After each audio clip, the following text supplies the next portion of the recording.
Welcome, my name is John Hanley, and I'm the owner of Body Mind Systems Martial Arts Center and also Active Response Tactics Self-Defense. So today we're going to be talking about self-defense for people that are in wheelchairs. But all of these concepts will apply to pretty much everyone. So there's three main factors that we want to look at for self-defense. First one is awareness. Second one is force multipliers. And the third is hand-to-hand, or someone's grabbing you, what do you do in that particular situation? So the first level is the most important, awareness. Pay attention to what's going on around you, where you're at, and where you're going. There's transitional spaces that we go through each day, and that's usually where bad things happen because we're so focused on the destination that we're not paying attention to what's going on the journey for that. So for instance, let's say you're going into a convenience store. The first thing I do before I go through the doors is I do a quick glance through the doorway or the window to make sure everything is normal. Make sure the clerk is checking people out and people are moving and leaving. But if I happen to look through and I see the clerk isn't moving and nobody else is moving like they should, then I'm probably not going to go in there because that doesn't fit that particular scene. So something might be going on. It could be a robbery in progress or whatever.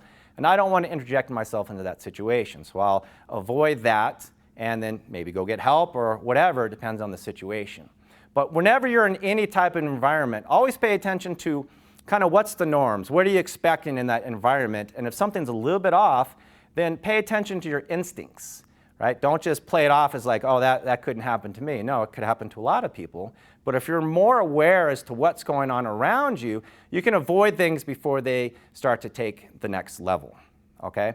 Now, there's two things that criminals are looking for. One is a soft target. So a soft target would be someone that is on their iPhone, right? They're listening to music, they're texting, they're just not aware of what's going on around them. Or they're moving with a low sense of confidence, kind of the way that they carry themselves. So a criminal would look at them as an easy target, someone they could easily come up and grab something from you before you even realized what happens. The other thing that criminals are looking for is hard targets. These are the people that they're trying to avoid.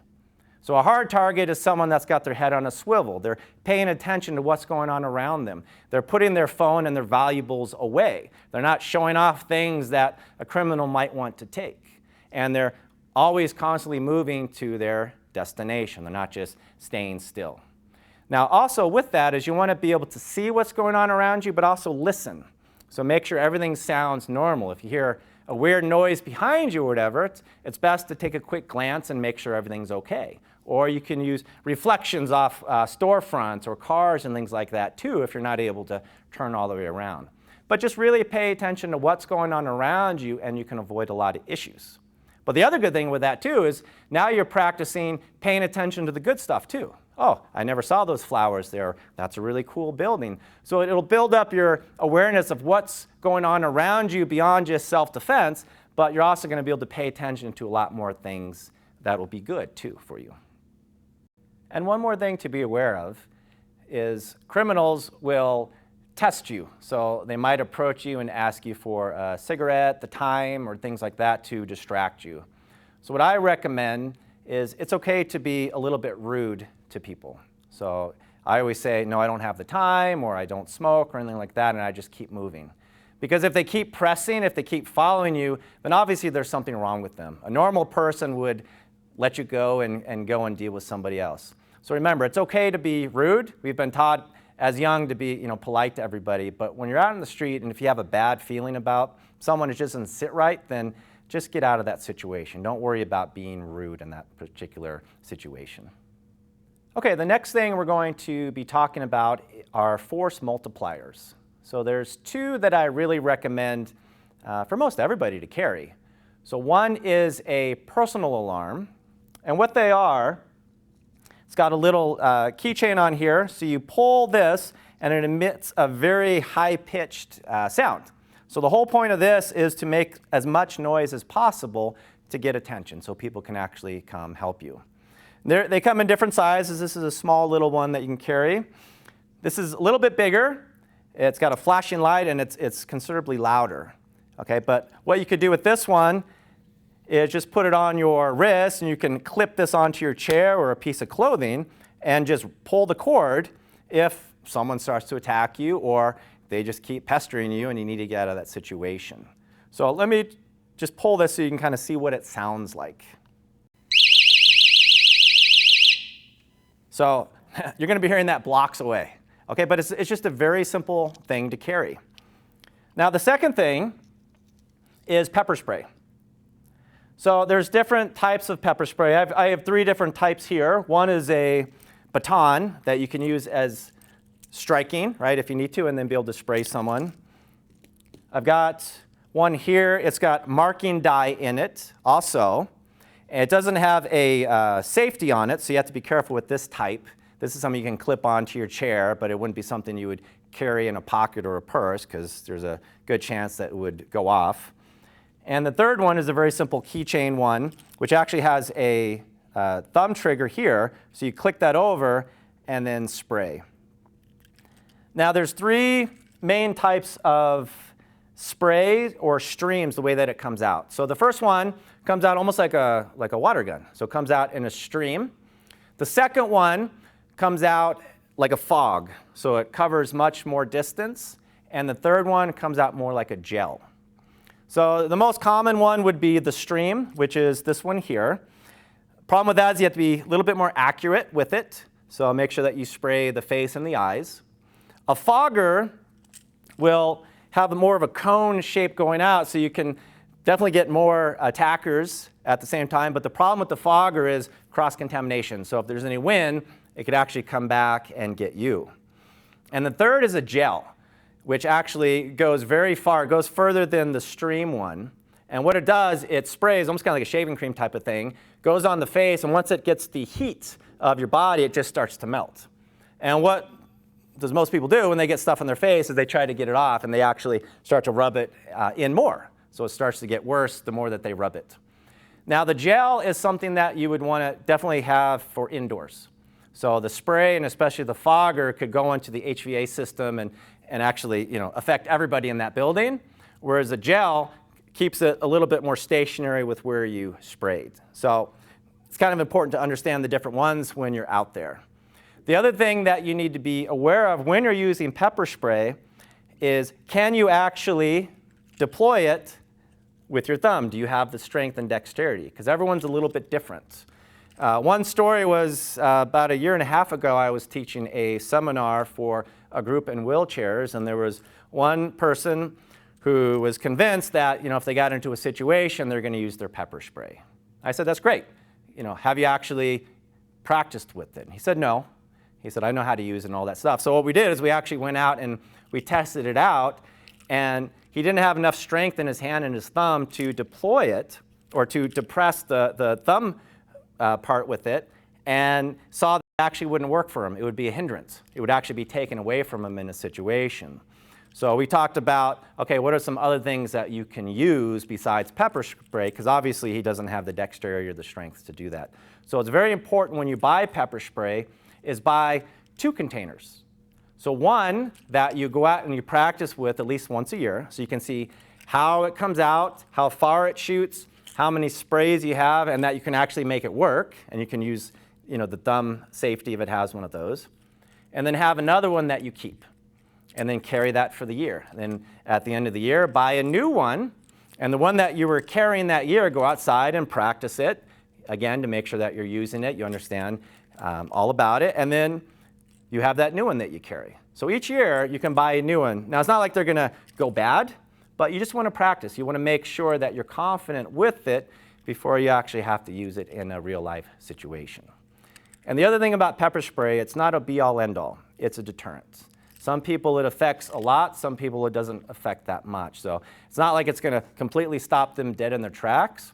But if you can spray and get their eyes to slam shut and make it difficult for them to breathe, it's going to be much easier to get out of that situation and also be able to get some help your way as you go through.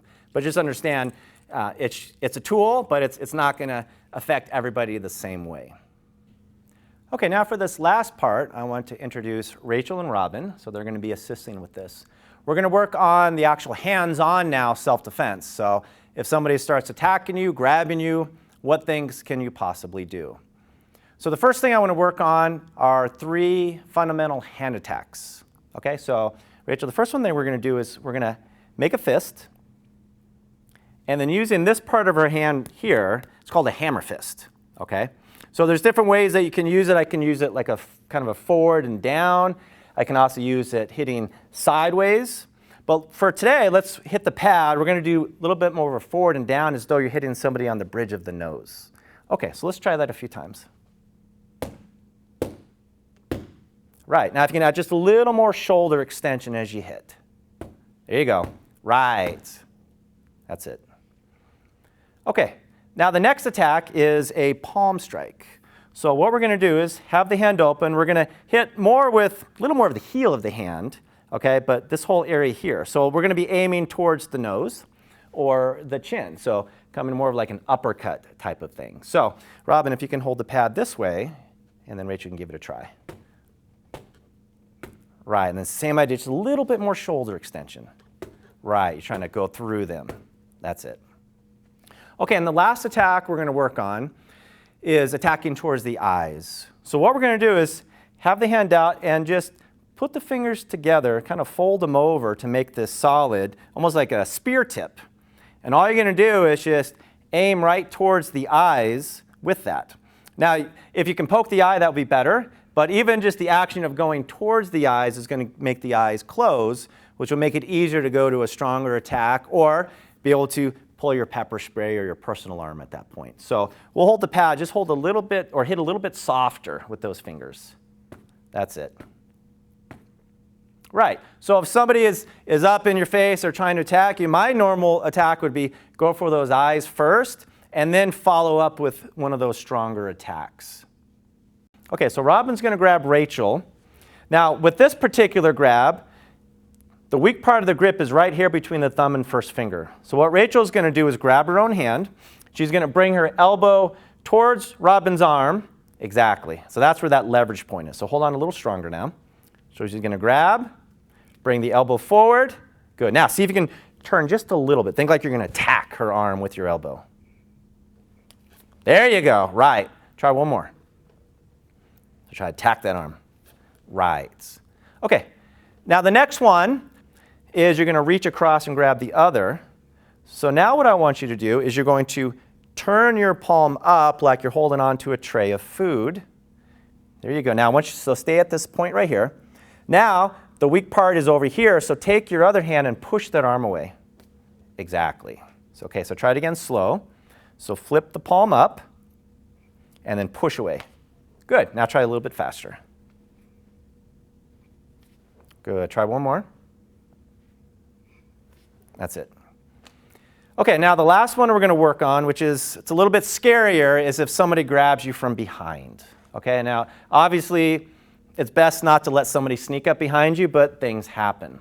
So a very common grab is a choke. Okay, so Robin, if she starts to reach around to choke, exactly. So you want to bring your arms up and bring your chin down. That way she's not able to get a full choke in at that point. Okay, so try it again. As soon as you see that arm and feel it, drop your chin, get the arms up from there. Right. Now, if you can, based off where her arm's at, if you can take a nice bite out of that arm, that would be good. Okay. Now, it all depends, again, on someone's range of motion and skill level and things like that. But if you can get a good bite in, they're probably going to let go, and that'll, again, buy you the time to get that personal alarm or that pepper spray, and then try to, obviously get out of that situation. Now, there's many ways that somebody could grab you, but the most important thing is have the awareness to not let them grab you in the first place. But if something happens, you just want to be like a wild animal and do everything you can to be that hard target so that they release and move on to somebody else. All right, so hopefully these concepts that we worked on today will be helpful. So remember, awareness is key, then force multipliers, and then your hands-on self-defense. And what I'd like you to do is think about the what ifs. What could happen in different situations that you might find yourself in, and what would be your solution to that based off your skill and your ability? And you can make it a fun little exercise when you're out and about. Just think about, okay, what happens if that person attacked me? Or what would happen if this or that scenario occurred? What would I do in that situation to put myself in a safer spot? So have some fun with that. Understand you're not going to learn everything in one short little video, but at least hopefully it got you thinking a little bit and put you in a better situation towards the future. Thank you.